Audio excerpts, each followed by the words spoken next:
So here are 3 of the best performing videos on this channel. What's so similar about all of them, do you ask? Well, in each I act like a cynical bastard, that's what. With the motivation behind this video established, hey there guys, I'm Will, and welcome to FP1, as I run through, in my opinion at least, the top 10 worst drivers in Formula 1 history. Well, kind of. You see, my original plan was to look all the way back to 1950. However, just like you can't establish the true GOAT over that period without being eaten alive in the comments, the same applies on the other end of the spectrum. Both the cars and the overall nature of the sport have changed so much in the last 73 years, so I've decided to just stick with the 21st century for this video. Now, there's one final caveat I'd like to address before we begin, and that's the inevitable bell end in the comments section writing something along the lines of, well, I bet you couldn't do better if you got in the car. And yes, for the majority of this list anyway, the fat man writing this video probably can't do any better. That doesn't stop me from not caring about your simple-minded opinion though. Not caring actually reflects how I felt when the man in 10th place on this list was dropped a few weeks ago. That may have had something to do with my love for Daniel Ricciardo though. Nick de Vries might have had a very successful career prior to his 11-race stint in Formula 1, though when we just focus on the last 5 months, it was pretty bloody awful. I think part of the reason Nick breaks onto this list comes down to just how much hype there was surrounding him at the start of 2023.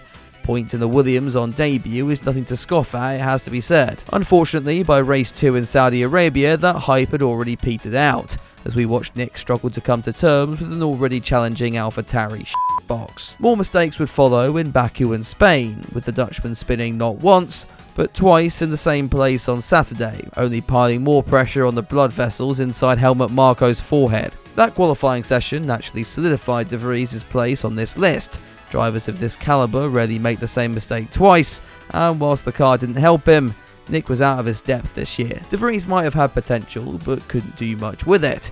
Pastor Maldonado, on the other hand, was able to convert some of that potential into strong results, and the rest into trips towards the tyre barrier. It might seem odd placing a Formula 1 race winner on the list of worst drivers, though when you look back at what Pastor was up to the rest of the time, it would be criminal to leave him off. Like de Vries, Maldonado found a large amount of success in the junior categories, stepping up to Formula 1 in 2011 as the reigning GP2 champion.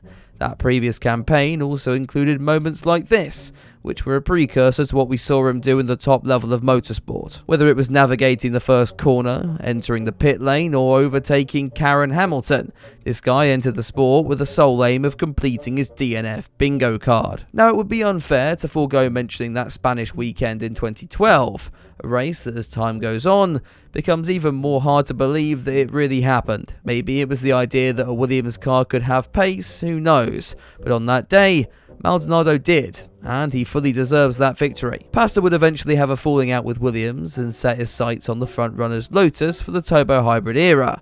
At the exact point, their performance fell off a cliff. After 2 more years of looking like a bit of an amateur, it has to be said, sponsorship conflicts at the dawn of 2016 would see him sidelined for Kevin Magnussen here. If the Venezuelan had kept it out the barrier a little more and actually delivered on the promise he brought to Formula 1, he'd likely be well away from this list, and I'm sure this is still quite a controversial pick at number 9. That said, I think Kazuki Nakajima coming in next is something we can all agree on. I remember first coming across Nakajima on the F1 2009 video game, and always wondering, why was his AI so Nakajima had a bumpy start to his F1 career, partly down to joining Williams late in the 2007 season, and partly down to the race engineers he ran over at his first ever pit stop. They were fine, by the way, for the sake of this video's monetization. Kazuki entered that Brazilian Grand Prix in P10, which wasn't bad, though was probably aided by the 9 cars that retired from the event. Still, to finish first you have to finish and all that. 2008 would be Nakajima's first full season in the sport, and whilst it had its moments, the Japanese driver was just profoundly underwhelming.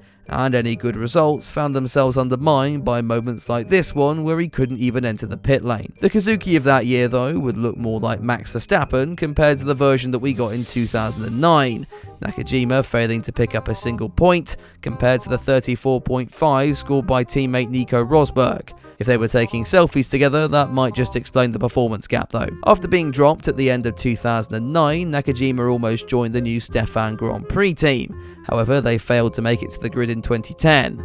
Admittedly, he has seen some success in other categories since then, but he never got that chance in Formula 1.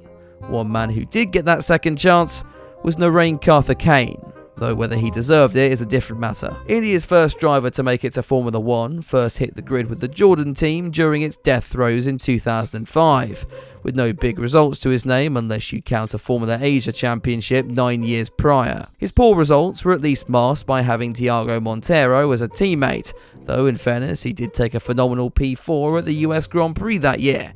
Now if we read a little further than his Wikipedia page, you'll realise what race that one was. Unsurprisingly, Karthus Kane was dropped ahead of the 2006 season, though would make a shock return to the grid in 2011 with HRT, and that should tell you all you need to know. Apart from being infamously called a cucumber by Sebastian Vettel, Karthus Kane's vegetable-like driving saw only a best finish of 15th by the end of 2012, at which point HRT imploded, along with his racing career. When Roberto Merhi left Formula 1, he at least found some race-winning success, though not in the series you might expect. Merhi was probably the most forgettable thing in a pretty forgettable 2015 season on a whole.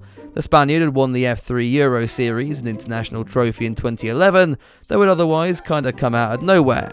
His Formula 1 career was equally unimpressive, though admittedly his Mana car didn't help him out much there. After struggling for most of the season and failing to beat an equally irrelevant Will Stevens, Merhi was replaced by Alex Rossi for 5 races at the end of the year. With his F1 hopes in tatters, Merhi decided to look at other series he could compete in, and whilst most might try out IndyCar, or maybe WEC, Merhi clearly had other ambitions, as he signed up to Formula 2. In case you don't quite get the picture, this is a bit like Anthony Joshua packing up fighting in the big leagues to go to a primary school and yeet a kid across the playground.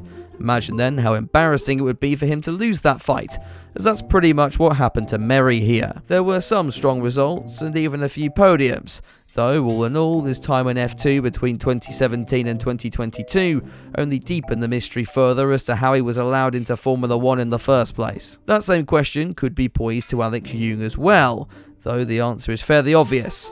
Money. The Malaysian joined Formula 1 with Minardi towards the end of 2001, and immediately looked off the pace. Then again his teammate was Fernando Alonso. Yoong wouldn't have to play Lance Stroll for very long however, as Fernando left the team at the end of the year to be replaced by Mark Webber, who also immediately outshined him. That season opener would see Yoong secure his best performance to date with P7, and after that it was a pretty steep downward spiral.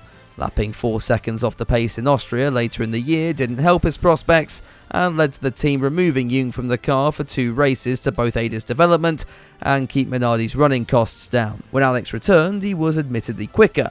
Now he was just 3 seconds off the pace. Yeah, funnily enough, he wasn't back for 2003. Yoong, like many others on this list, did go on to have some success in other categories after his time in Formula 1, though has kind of been forgotten by the sport. One driver this definitely doesn't apply to is Nicholas Latifi. I'll be honest, I feel kinda bad putting Nicholas on this list, but when we face facts, F1's lover of Nutella just wasn't good enough. 6 years in Formula 2, with just a runner-up finish to Nick de Vries, didn't give us high hopes when the Canadian made the step up to F1 in 2020.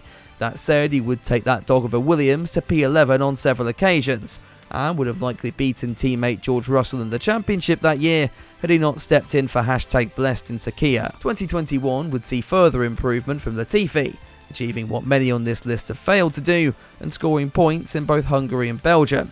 Partly in thanks to the Bottas Bowling Club here though. The end of that year, however, yeah, let's be honest, you already know the story, and the abuse Latifi received over that period I think really impacted the Canadian going into 2022. Latifi's growth stunted, and an impressive P9 at Suzuka aside, it was a year to forget, and the true GOAT left Formula 1 and racing behind to go into business. Maybe he can fund another Nutella lover's career, who knows. Now I was nice to Latifi, but I'll turn my savagery up for number 3 however, as it's time to talk about Dr. Eggman.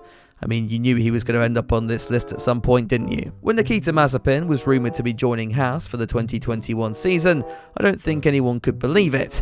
The Russian was an average F2 driver at best.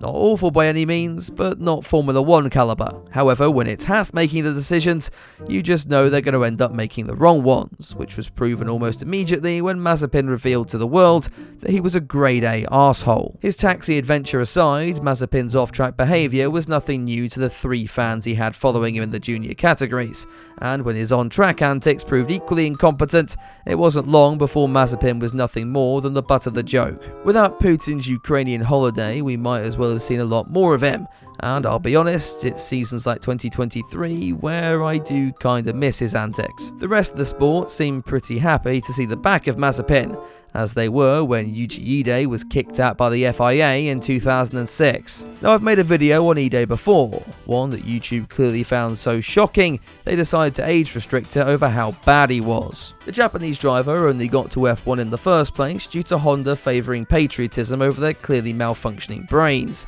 They did at least have the sense not to put Ide in the main outfit, instead putting him in Super Aguri, which was their effective B team at the time. It's hard to describe Ide's short foray into Formula 1 in the short space I've got within this video, but in short, he didn't speak English so couldn't understand the team, was 8 seconds off the pace, spent the Australian Grand Prix facing the wrong direction, then table flipped to Midlands in Imola before F1 revoked his super license on safety grounds. Ide wasn't just one of the worst drivers in Formula 1, he was also one of the most dangerous.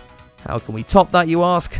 Well, we'll get there, but I have an honourable mention to cover first. Luca Badoa, star of my video last week, came very close to making this list, though I'll be real with you all, I kinda felt a small ounce of sympathy and chose to leave him out of this one.